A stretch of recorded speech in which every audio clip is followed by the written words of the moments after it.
రబ్బని తెలుగు కథలు. అందరికీ నమస్కారం. ఈరోజు మనం తెలుసుకోబోతున్న స్టోరీ నాన్న ప్రేమ. కొదురుపాక అనే గ్రామంలో వెంకటేశ్వరరావు, కౌసల్య అనే దంపతులు నివసించేవారు. వాళ్ళకి ఒక్కగానొక్క కొడుకు గౌతమ్. వెంకటేశ్వరరావు ప్రైవేట్ కంపెనీలో జాబ్ చేసేవాడు. గౌతమ్ని చిన్నప్పటి నుండి వెంకటేశ్వరరావు కోపంగానే చూసేవాడు. ఇక కౌసల్య తన కొడుకును ఎంతో ప్రేమగా చూసుకునేది. ఏమండి, మన అబ్బాయిని చూస్తే కోపగించుకుంటారు, కాస్త ప్రేమగా మాట్లాడచ్చు కదా. చిన్నపిల్లలన్నాక తప్పులు చేస్తూనే ఉంటారు, చూసి చూడనట్లు వదిలేయాలి. అంతేగాని మీరలా కోపగించుకుంటే ఎలా? కౌసల్య, నీకు ఏమి చెప్పినా అర్థం అవ్వదు. నేనేది చేసినా వాడి మంచి గురించే.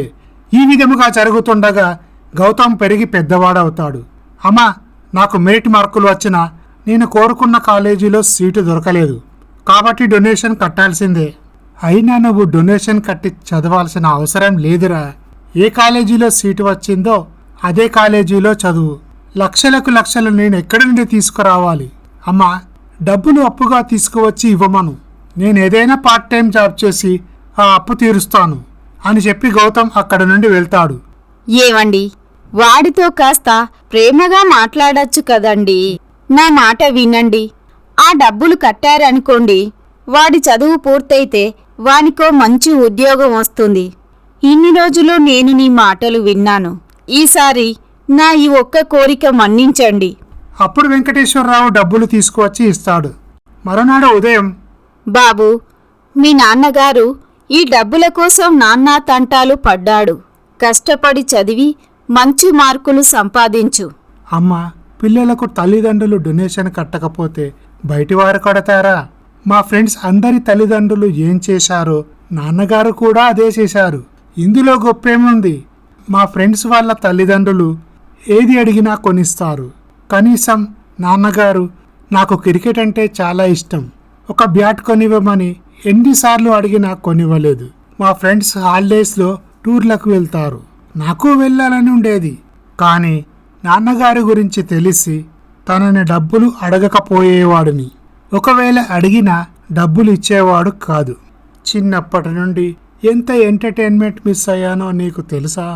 సరే బాబు, ఇక ఆ విషయం వదిలేయ్. కాలేజీలో డొనేషన్ కట్టి శ్రద్ధగా చదివి మంచి మార్కులు సంపాదించు.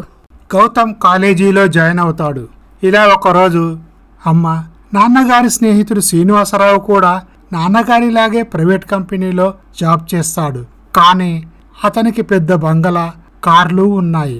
వాళ్ళ కొడుకుకి ఇంజనీర్లో సీటు వచ్చిన తర్వాత తను బైక్ కొనిచ్చాడు. కానీ నాన్నగారు నాకు కొనివ్వలేదు. శ్రీనివాసరావు అంకుల్ తన కొడుక్కి పాకెట్ మనీ కింద వేలకు వేలు డబ్బులిస్తాడు. నాన్నగారు అలా కాదు. నాకు మంచి ఉద్యోగం వచ్చాక నాన్నగారిని వదిలేసి దూరంగా వెళ్తాను. అరే, ప్రతి చిన్న విషయానికి విసుగు, కోపం. ఇతన్ని ఎలా భరిస్తున్నావమ్మా? ఈ విధముగా జరుగుతుండగా గౌతమ్కి క్యాంపస్ రిక్రూట్మెంట్లో ఓ కంపెనీలో ఉద్యోగం లభిస్తుంది. మరునాడు ఉదయం గౌతమ్ తన బట్టలు సర్దుకొని బయలుదేరుతాడు. అమ్మా, నేను వెళ్ళి వస్తాను. సమయానికి భోజనం చేసి నిద్రపో. చెడు సావాసాలకు దూరంగా ఉండు. కౌసల్య, చేతిలో డబ్బులున్నాయి కదా అని తాగుడు, సిగరెట్లు అలవాటు చేసుకోవద్దని చెప్పు. మనిషి నాశనం అవ్వడానికి ఆ రెండు అలవాట్లు చాలు. అవును, నాకు ఇంకేం పని? తాగి రోడ్డు మీద పడి చేస్తాను, మీరు వచ్చి తీసుకెళ్దురు గాని. శుభమంటూ ఉద్యోగానికి వెళ్తూ ఏంట్రా ఆ అశుభం మాటలు? మీ ఆయనకి చెప్పమ్మా. ఏంటండి మీరు? సంతోషంగా వాడు ఉద్యోగంలో జాయిన్ అవ్వడానికి వెళ్తుంటే మీరు వాడికి జాగ్రత్త చెప్పాల్సింది పోయి వాడితో అలా చులకనిగా మాట్లాడుతారా? అప్పుడు వెంకటేశ్వరరావు అక్కడ నుండి కోపంతో వెళ్ళిపోతాడు. బాబు, మీ నాన్న మాటలు ఏమీ పట్టించుకోకురా, జాగ్రత్తగా వెళ్ళు. గౌతమ్ పట్టణానికి వెళ్తాడు. ఏవండి, వాడు సంతోషంగా జాయిన్ అవ్వడానికి వెళ్తున్నాడు. ఆ సమయంలో కూడా వాడి మనసు నొప్పించాలా? వాడేమన్నాడో తెలుసా? అమ్మా, నేను మీ అబ్బాయినా లేక నన్ను వేరడి నుండైనా తీసుకొచ్చారా అని అడిగాడు. ఎందుకండి వాడిని అంతలా బాధ పెడతారు? కౌసల్య, వాడితో ఎలా ఉండాలో నాకు బాగా తెలుసు. ఈ విధంగా జరుగుతుండగా వెంకటేశ్వరరావు స్నేహితుడైన శ్రీనివాసరావు వెంకటేశ్వరరావు ఇంటికి వస్తాడు. ఏరా బాగున్నావా? బాగున్నాను. మా అబ్బాయికి పెళ్లి నిశ్చయమైందిరా, మీరందరూ తప్పకుండా రావాలి అంటూ శ్రీనివాసరావు శుభలేఖ అందజేస్తాడు. మీ అబ్బాయికి కూడా ఫోన్ చేసి చెప్పరా? అలాగేరా చెప్తారు. ఆ రోజు సాయంత్రం కౌసల్య గౌతమ్కి ఫోన్ చేస్తుంది. గౌతమ్, ఎలా ఉన్నావురా? బాగున్నానమ్మా. ఇంతకీ మీ ఆరోగ్యం ఎలా ఉంది? బాగుంది బాబు. మీ నాన్నగారి స్నేహితుడి కొడుకు పెళ్లి ఉందిరా. పెళ్లికి నిన్ను కూడా రమ్మని చెప్పారు. ఎలాగో నువ్వు వెళ్ళి 4-5 నెలలవుతుంది. ఓ 4 రోజులు సెలవు పెట్టి రా బాబు. సరే అమ్మా. కౌసల్య అమ్మగారైన శాంతమ్మ కౌసల్యని చూద్దామని వాళ్ళ ఇంటికి వస్తుంది. అమ్మా, ఎలా ఉన్నావు? బాగున్నాను. ఇంతకీ నా మనవడు ఉద్యోగంలో జాయిన్ అయ్యాడంట కదా, వాడిని ఒక్కసారి రమ్మను. చూసి చాలా రోజులవుతుంది. మీ అల్లుడు గారి స్నేహితుని కొడుకు పెళ్లి కుదిరింది. వచ్చే వారమే పెళ్లి. గౌతమ్ కూడా ఇంటికి రాక 3-4 నెలలవుతుంది. వాడికి ఫోన్ చేసి చెప్పాను. వాడు వస్తానన్నాడు. అల్లుడి గారిలో ఏదైనా మార్పు వచ్చిందా? లేదమ్మా. వాళ్ళిద్దరూ ఒకరు తూర్పైతే ఇంకొకరు పడమర. గౌతమ్ ఆఫీస్కు సెలవు పెట్టి ఇంటికి బయలుదేరుతాడు. అమ్మమ్మ మీరెప్పుడొచ్చారు? నేనొచ్చి 1 వారం రోజులవుతుందిరా.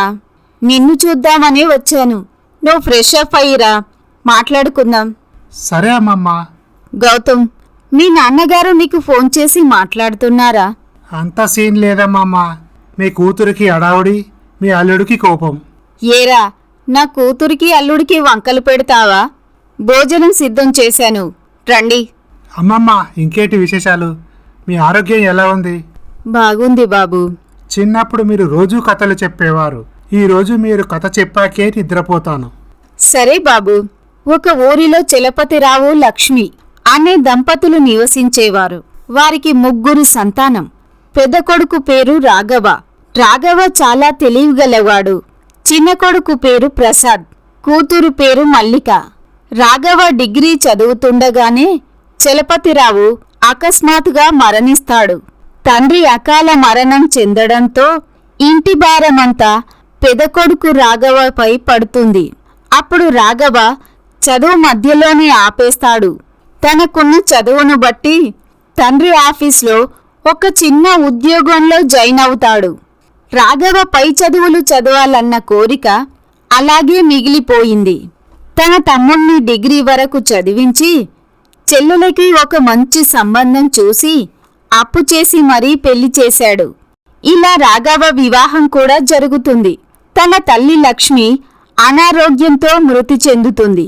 ప్రసాద్కి మంచి ఉద్యోగం లభించడంతో తన అన్నయ్య తనను చదివించాడు అన్న కృతజ్ఞత లేకుండా నాన్నగారి డబ్బులు నాకు ఇవ్వలేదని అన్నయ్యతో గొడవ పెట్టుకొని అతను ఇంట్లో నుంచి బయటకు వెళ్తాడు. ఇక చెల్లెలు, గొప్పింటి సంబంధం తీసుకొస్తావనుకుంటే నీ పిసినారితనంతో నాకు మధ్యతరగతి సంబంధం తీసుకొచ్చావు. ఇక నేను ఈ ఇంట్లో అడుగుపెట్టను అంటూ వెళ్ళిపోతుంది. రాఘవ తమ్ముడిని బాధ్యతతో చదివించి చెల్లెలకు పెళ్లి చేశాడు. అయినా వాళ్ళు తనని అర్థం చేసుకోలేదు. అందరి దృష్టిలోనూ రాఘవ పిసినారి అయ్యాడు. అప్పుడే తనకు నిర్ణయానికి వస్తాడు. తన కొడుకును క్రమశిక్షణగా పెంచాలనుకుంటాడు. వాడిని గారాబం చేస్తే చదువు మానేస్తాడు. జీవితంలో పైకి ఎదగలేడు. నా మాట వినుడు అనుకుంటాడు. ఇలా అనుకోని ప్రేమ అభిమానం ఎలా వ్యక్తం చెయ్యాలో తెలియని అతను తన కొడుకును ఎప్పుడూ కోపగించుకునేవాడు. దీనితో తండ్రికి తనంటే ఇష్టం లేదనుకొని తండ్రిపై ద్వేషం పెంచుకుంటాడు. తండ్రి కొడుకులు ఇద్దరూ మంచివారే. వారికి ఒకరి మీద ఒకరికి ప్రేమ ఉంది. కాని ఒకరి మీద ఒకరు కోపంగా ఉంటారు. వీరిద్దరి మధ్య ఆ ఇల్లాలు నలిగిపోతుంది. అమ్మమ్మ మీరెవరి గురించి చెబుతున్నారో? ఇంకెవరురా, ఆ రాఘవ మీ నాన్న వెంకటేశ్వరరావు. మీరు చెప్పింది నాన్నగారి గురించా? మరి ఈ విషయం ఇంతకుముందు నాకు ఎప్పుడూ చెప్పలేదు. ఏమని చెప్పనురా? నవ్వుతూ అబద్ధాలు చెప్పేవాడిని నమ్ముతారు గాని కోపంతో నిజాలు చెప్పేవారిని ఎవ్వరూ నమ్మరు. ఎన్నో కష్టాలు పడ్డ మీ నాన్నని హర్షించలేదు. బాబు, మీ నాన్న చాలా మంచివాడురా. పరుల సొమ్ముకు ఆశపడే వ్యక్తి కాదు. ఆ దేవుడు తనకు అన్యాయం చేస్తే రక్త సంబంధం ఉన్నవాళ్ళు ఇంకా అన్యాయం చేశారు. ఇదంతా విన్న గౌతమ్ తన తండ్రి తనను ఉన్నత స్థాయిలో చూడాలని ఇలా చేశాడా? అనవసరంగా మా నాన్నని ఎన్ని రోజులు ద్వేషించాను అంటూ బాధపడతాడు. ఆ రోజు సాయంత్రం వెంకటేశ్వరరావు ఇంటికి వచ్చాక, నాన్నగారు ఎలా ఉన్నారు? బాగున్నానురా. నువ్వెప్పుడొచ్చావు? మధ్యాహ్నం వచ్చాను నాన్న. నాన్న, నాకు కొంచెం పని ఉంది, మళ్ళీ వస్తాను అని చెప్పి గౌతమ్ బయటికి వెళ్తాడు. గౌతమ్ తల్లి తండ్రికి అమ్మమ్మకి కొత్త బట్టలు తీసుకొని వస్తాడు. నాన్నగారు, రేపు పెళ్లిలో మీరు ఈ సూట్ వేసుకోండి, బాగుంటుంది. ఇప్పుడు ఇవన్నీ ఎందుకురా? లేదండి నాన్నగారు, ఈ కలర్ సూట్ మీకు చాలా బాగుంటుంది. అప్పుడు వెంకటేశ్వరరావు సూట్ చూసి, చాలా బాగుంది బాబు, రేపు పెళ్లిలో ఈ సూట్ వేసుకుంటాను. తండ్రి తనతో ప్రేమతో మాట్లాడటంతో గౌతమ్ చాలా సంతోషిస్తాడు. ఇలా ఈ కథ సుఖాంతమవుతుంది. ఈ స్టోరీ కనుక మీకు నచ్చినట్లయితే మా ఛానల్ని సబ్స్క్రైబ్ చేసుకోండి, లైక్ చేయండి, షేర్ చేయండి, కమెంట్ చేయండి. Thank you for watching.